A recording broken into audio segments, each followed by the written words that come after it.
Walusungu Ngulube. Lulu, when you are ready, please feel free to begin your presentation. Thank you, Simon. Good morning, good afternoon, and hopefully not good evening, depending on where you're joining from.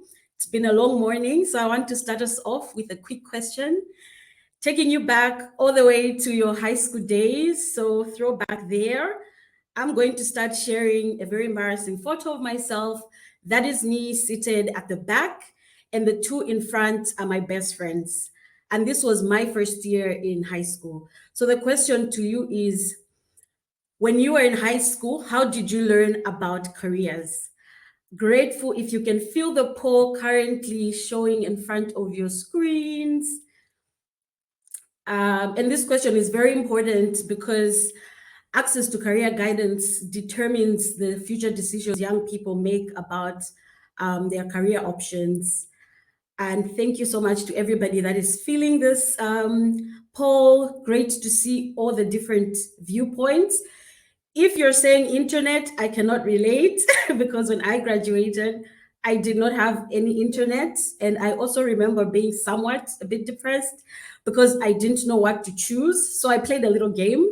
I spread my options and then I sang a song, which is a game in my country. It goes, Agogo, Aguti, Usanke, I, which means in English, my grandmother says, choose this option. You can never go wrong with grandmother's advice, but yes, I ended up studying where my pen landed, but that just goes to show that I fall in the last category. I had little to no guidance. So I see a few people also in that category. So great to see all these different options on how we learned about our career options.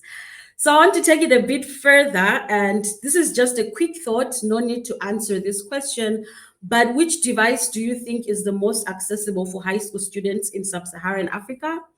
If you said laptop or thought laptop, incorrect.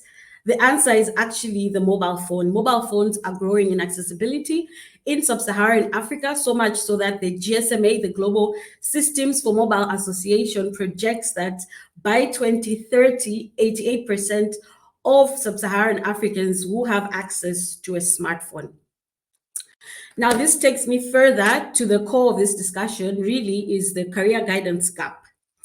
So if you grew up in a high-income country, you probably had access to some sort of structured support in school, probably access to a career guidance counselor. Maybe you went through career fairs, or you went through some sort of structured pathway to enter the job market, maybe internship, or maybe an apprenticeship. But if you grew up like me in sub-Saharan Africa, there was no structured support in the education system. Career guidance is not part of the system, but also there was no support in terms of how you enter the job market. But currently, what we can see is young people growing in high-income countries and sub-Saharan African countries have something in common, and that is they all have access to a mobile phone. But the funny thing is, if a young person in sub-Saharan Africa was to currently Google career options, much of the information they will find or they find is related to somebody growing up in a high-income country. So the question becomes, can we use mobile technology to close this career guidance gap, but further to also provide contextualized content that relates to other contexts, for example, young people growing in sub-Saharan Africa? So my name is Walusungu Ngulube, and my research proposal is titled Reimagining Career Guidance in Sub-Saharan Africa, Exploring the Potential of Mobile Learning for Contextualized Career Development. And it is influenced by my personal and professional experience working with young people in Africa. And you see this weaved in the pictures I've included in the presentation. The next thing is, you might be wondering, why mobile learning?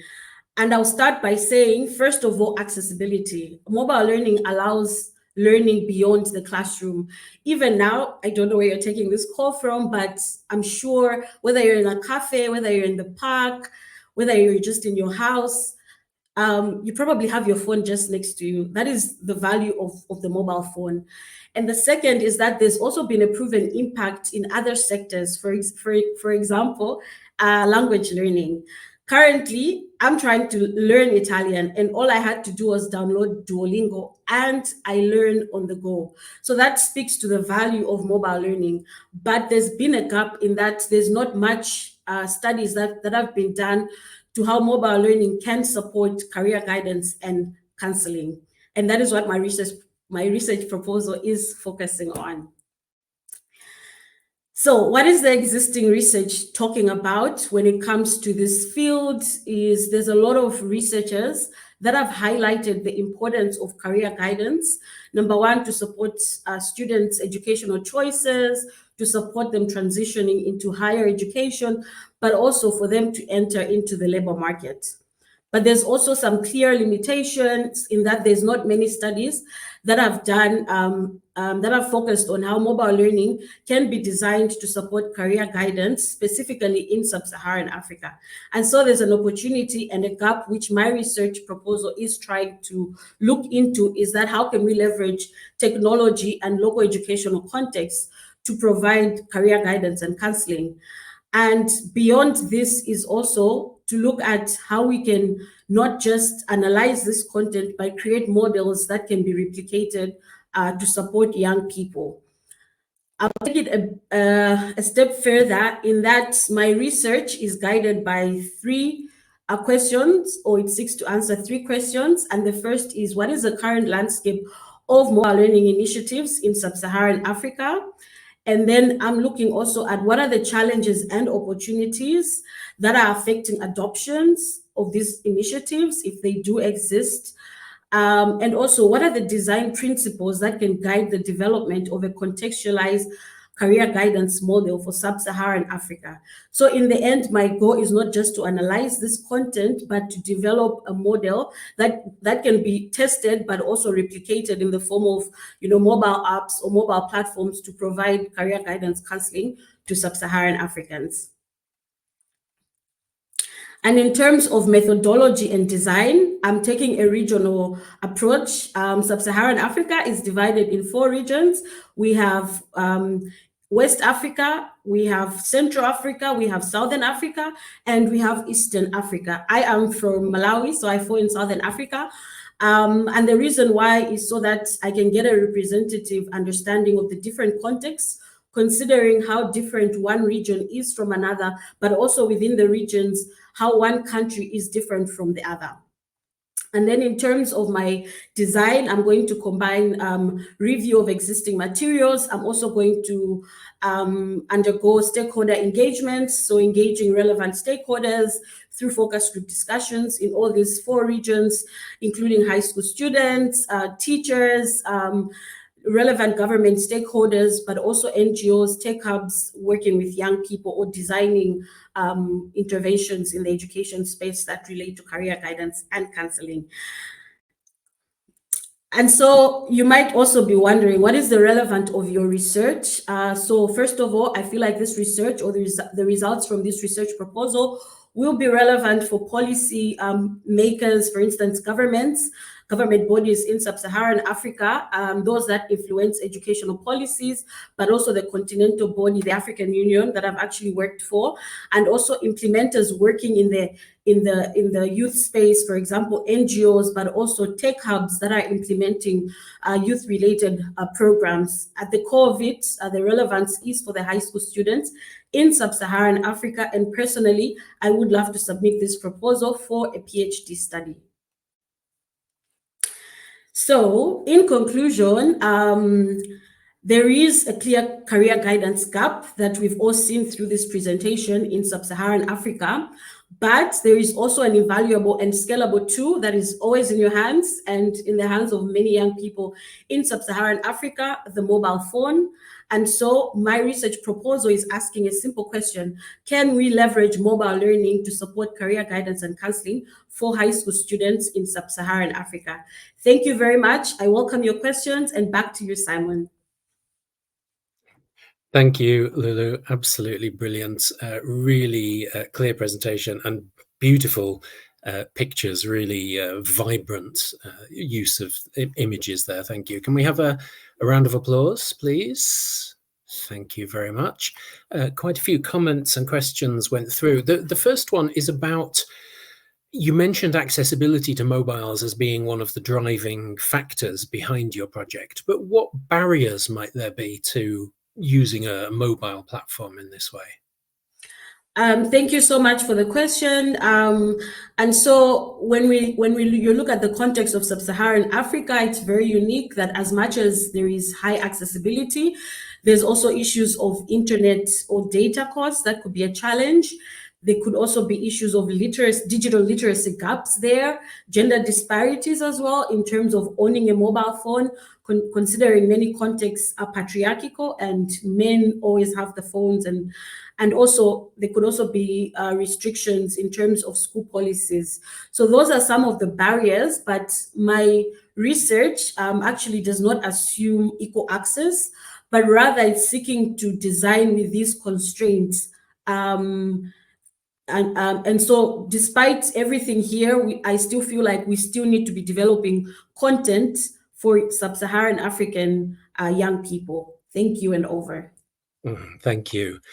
What Robert mentioned, that career guidance, for some of us at least, came with some biases towards or against particular professions.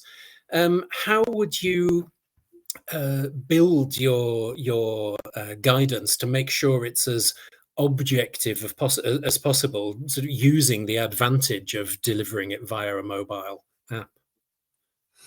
Thank you for that question. Actually, a very good question. So first of all, my aim is to get the reflections of the stakeholders that are currently in the field. So we're looking at the teachers, but also getting the views from the young people. What would a model look like that is relevant to you? So I'm not going to be developing this model in isolation, but getting the views of all these stakeholders. And I'm sure that would come up to say, how do we make sure that, you know, we're not influencing these young people to pursue a particular career option. So I feel like the reflections I'm going to get from the engagements with the different stakeholders would guide then the model to be relevant and speak to supporting these young people. Thank you for that question. Over. Thank you. And just extending that, do you anticipate that the young people will access the app themselves rather than through educators or schools who might then put their own biases on top of your app? Are you aiming at learners specifically? So yes, this model I'm going to develop is targeting learners specifically, considering that in many sub-Saharan African countries, career guidance is not part of the education systems. So we still have a long way for the government to be able to enact that. So currently the benefit would be to support these young people in their personal spaces. And from an education perspective, maybe it could be part of extracurricular activities that the teachers hold within the schools, but still that the young people access this information on their own as well. Thank you for that question. Fantastic, thank you. And we have just 30 seconds, so a very quick answer. Where will you take this next to make it happen? So I want to submit it as a PhD proposal to actually, implement it. But beyond that, I'm also looking at applying for opportunities with the African Union, because they do roll out financial mechanisms within the education space. So innovators working in the education space, but also I see it as an opportunity for tech hubs that I would like to partner with, that are designing content that is relevant to the young people as well. Thanks for that one, Simon. Fantastic, thank you. Such an exciting thing. I want to see it happen. I want to watch your progress as it develops. Thank you ever so much. Another round of applause, please, for Lulu.